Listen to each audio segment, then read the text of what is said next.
Hey there, I'm Steve, and this is the EBD Show, the read along companion to my book, The Enough Bucket, a field guide for learning designers suffering from enough bucket dysmorphia. If this is your first time here, welcome. You're safe, and I see you. If you're coming back for more, well, welcome back. You've definitely found your people. You're not broken, you've just got EBD. Welcome home. You're not broken, you just got EBD. Building shiny shrines to your own anxiety. Multi-layer menus, 20-minute quests, when all they really wanted was a cheat sheet at their desk. Learners just want to do their job, not play hide and seek in your content fog. You're not broken, you've just got EBD. We're here to help you, welcome to the show.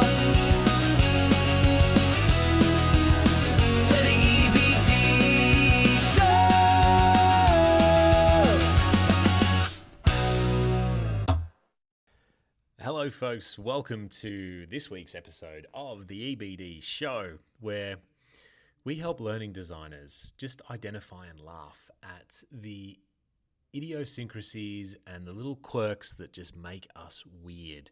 But this week is a special week because some of the feedback that I've got from my mum and a couple of the other listeners of this podcast is that they're really connecting with some of the trauma that has been built up over the years, and I'm here for it. And this is a really safe space because you can press stop at any time. You can even choose not to listen, which is great. But because you're here and because you're listening, maybe, just maybe, this is your subconscious saying, I just need a little bit more. I need to understand a little bit more about the symptoms of EBD so that I can become a better designer. This week is no different, folks. We are into the next chapter, which is the Clutter of Care.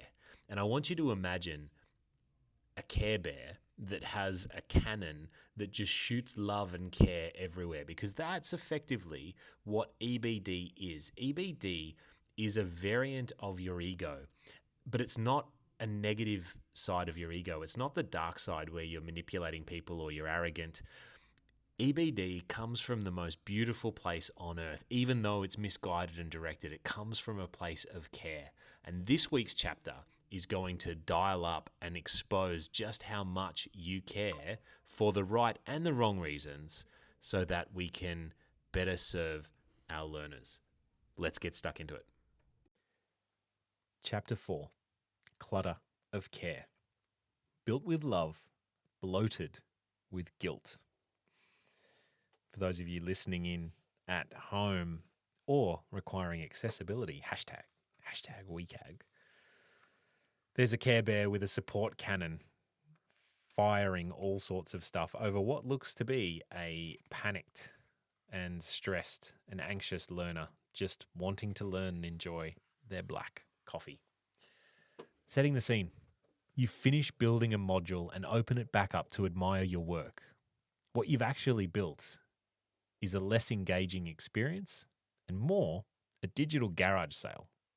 There's a checklist, there's a drop down, there's a 5-step accordion with links to 2 policy PDFs and a quote from Brene Brown about vulnerability that you thought was really powerful at 2 a.m. on a Tuesday. You filled the thing tighter than a carry-on bag packed by someone with trust issues. It's bursting. None of it's bad, but altogether, it's chaos.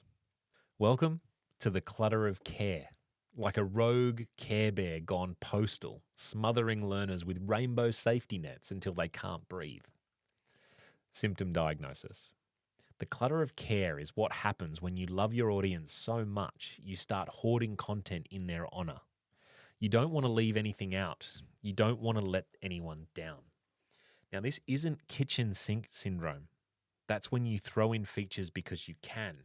And it's not stakeholder super spreader either. Gavin's not making you do this. You're doing this yourself out of pure, misguided love. The clutter of care is when you throw in content because you care. You're not showing off your authoring skills. You're making sure learners have everything they could possibly need, even if they don't know they need it. You've become a one-person content committee, but instead of arguing with stakeholders, you're arguing with your own guilty conscience. You include the onboarding checklist, the optional explainer video, the team bios, including Kevin, who no longer works there, the case study that someone in leadership said was really powerful, and the reflective journaling prompt that you would personally love to do. You've become an educational hoarder. Every piece of content is precious. Every resource is just in case someone needs it. Every link wrapped in good intentions and tied in anxiety ribbons. My epic fail. I once built a customer service training so full of helpful extras that it crashed the LMS twice. Brings back memories. Not because of technical issues, but because of the sheer weight of my care for the learners. I curated a soundtrack for customer service excellent because I cared so bloody much. Internal dialogue. This resource might really help someone. Oh gosh, this is young. This is young learning designer, Steve. This resource might really help someone. It's not clutter, it's comprehensive. I want them to feel supported, loved even. It's only optional. They can skip it. What if someone needs exactly this one obscure thing? Deleting it feels like I'm letting them down. This is what transformational learning really looks like. Reality check. Overwhelming, too much, made me anxious, felt like homework for a subject I didn't sign up for. One person wrote, I just wanted to learn how to handle angry customers. Instead, I got a masterclass in everything except that. My clutter of care had become a haunted house of helpfulness, where every door led to another corridor of assistance. Early warning signs. You describe your modules as resource rich. You have more optional elements than required ones. You feel guilty removing stakeholder contributions. You create content just in case someone wants to go deeper.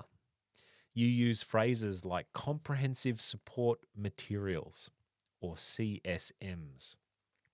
Recovery actions. The Marie Kondo method. Ask each piece of content, does this spark learning? If no, thank it for its service and delete it. The one-page summary. If you can't summarize your module on one page, it's too cluttered. The attention budget. Learners have 20 units of attention. How are you spending them? That's a really good question that I love to ask my team and other learning teams that I work with. Learners have 20 units of attention. How are you spending them? Gold, Jerry.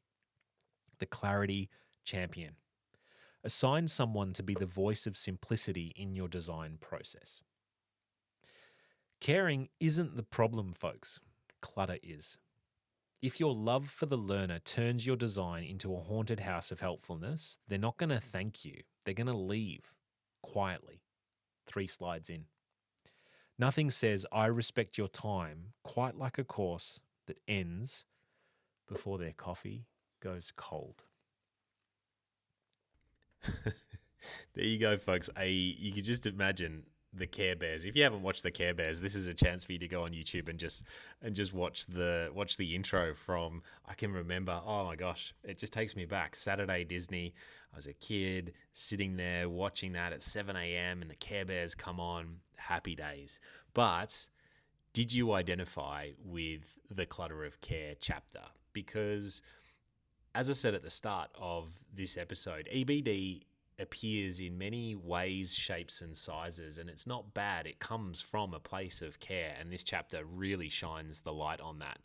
I think what's really important is noting your language and catching yourself when you say things like, this module's resource rich. It's not overdone. It's not kitchen sink syndrome. It's resource rich. That's a symptom or an early warning sign of the clutter of care. And I think some of the recovery actions that you can do, the one I really like is the attention budget. If you allocate X number of units of attention to your module and you don't go over it, that's going to make sure that you question how you're spending every unit of attention for the learner and making sure that each one's count.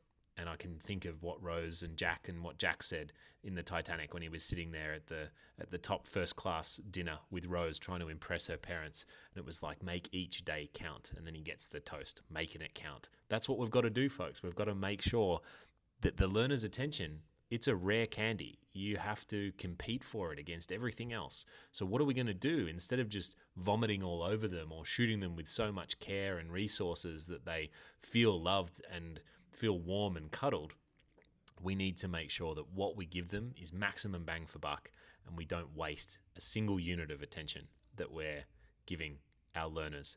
Folks, head over to LinkedIn, #EBD. Let us know what you think of this chapter.